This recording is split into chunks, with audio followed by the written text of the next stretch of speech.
A recent study revealed that approximately 95% of baby food available in the United States contains harmful heavy metals. These toxic substances such as lead, arsenic, and mercury pose a risk to innocent infants. Let me explain further. Imagine you are a major food corporation aiming to maximize profits. The most effective strategy is to use more affordable ingredients in your products. However, this becomes problematic when it comes to adult food items. Adults have discerning tastes and can easily notice any changes made with cheaper ingredients. The quality of the food would deteriorate, leading to decreased sales. Even a small alteration like substituting milk with soy could render your once top-selling product obsolete. Adults are selective eaters, which is far from ideal. But guess who doesn't have such discerning palates? Infants. This is where baby food becomes crucial. Consider this. Infants can't speak or choose their meals. Your business should target them. Babies won't notice flavor or quality differences if you choose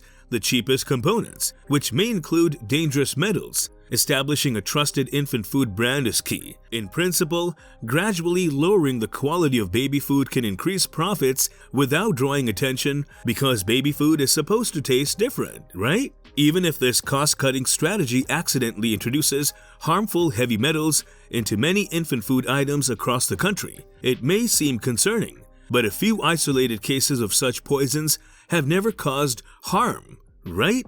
Therefore, the infant food industry is valuable. As birth rates rise, the demand remains. Parents opt for convenient choices as they don't have time to prepare homemade meals for their infants. Packaged baby food has become a household staple, just like coffee, water, and cereal. Baby food demand stays constant despite concerns about heavy metals. It's important to understand the challenges of this industry. As a major player in the food industry, intentionally contaminating baby food with substances like arsenic and lead is highly unlikely. Such actions would be deemed reckless and could result in significant legal consequences, such as class action lawsuits. Instead, the presence of toxic metals in baby food is an unintended consequence of using inexpensive ingredients like rice cereal, carrots, and sweet potatoes. These ingredients often come from the ground, where heavy metals naturally exist in water and soil. As a result, toxic metals can be found in popular ingredients such as rice, sweet potatoes, and corn used in the production of baby food. Isn't it shocking that cheaper ingredients may expose newborns to hazardous metals?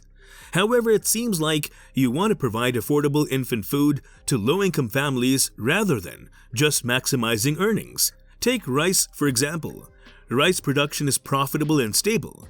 In 2022, when there was significant inflation, wheat, palm oil, and soybean prices skyrocketed, affecting even large food companies. Such situations can negatively impact your already slim profit margins. A small change in ingredient pricing could drastically reduce revenues. During this inflationary time, rice prices dropped.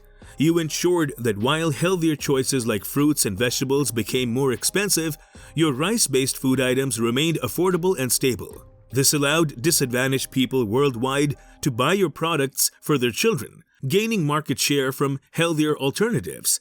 This trade-off may make accepting a small amount of heavy metals seem worthwhile. Rice is popular in infant meals because of this.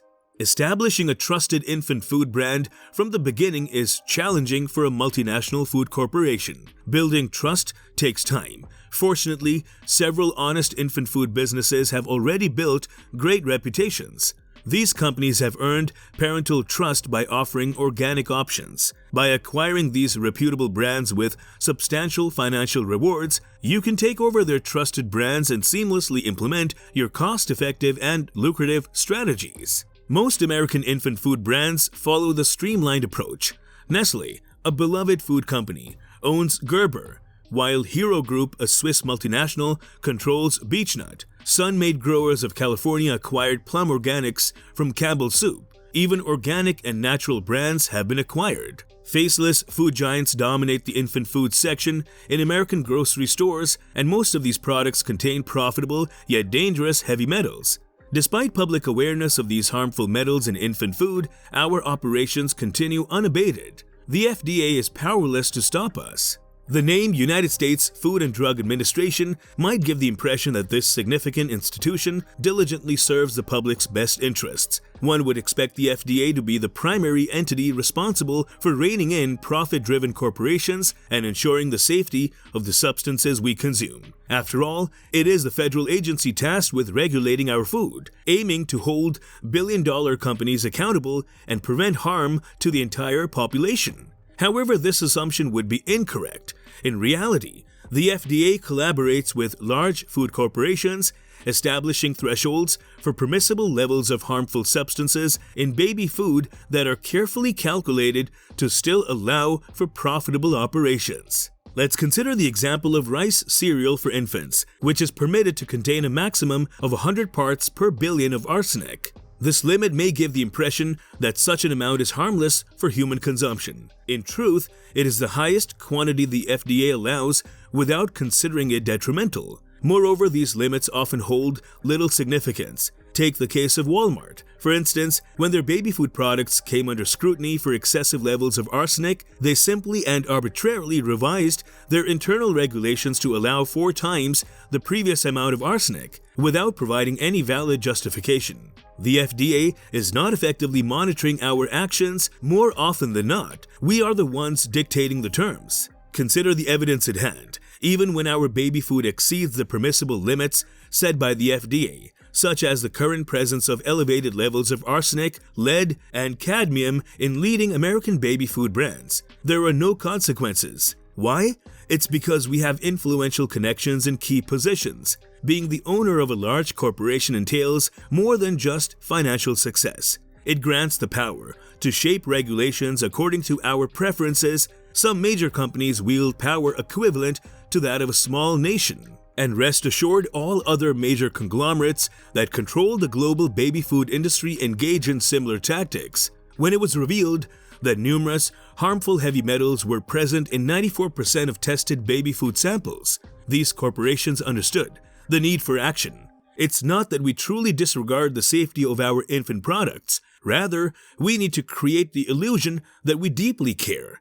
Hence, we introduce the concept of closer to zero, a convenient approach to appease the public in the short term. The FDA introduced the Closer to Zero plan in response to the discovery of heavy metals in baby food. Its purpose remains somewhat ambiguous. According to the FDA, the Closer to Zero plan outlines the agency's intended measures to minimize exposure to arsenic, lead, cadmium, and mercury in foods consumed by babies and young children to the greatest extent possible. However, as we recite this explanation, you might feel a momentary disconnect, and that's understandable, because we felt the same way. The phrasing appears to be quite strategic. The plan provides a broad outline of the agency's future actions without specifying a timeline for implementation. While its objective is to minimize the presence of harmful metals in baby food, it refrains from providing specific targets or figures. The testament, our work has led to meaningful reductions, lacks precise details regarding the actual extent of the changes. Essentially, it conveys a message to the public, reassuring them that progress is being made and urging them to continue feeding their children without raising alarm. In our complex world, even the safety of baby food is not guaranteed due to the motives of profit-driven corporations. Only through a collective effort involving government agencies, corporations, and informed consumers can we strive for a safer and more transparent food industry, especially when it comes to the vulnerable population of infants and young children.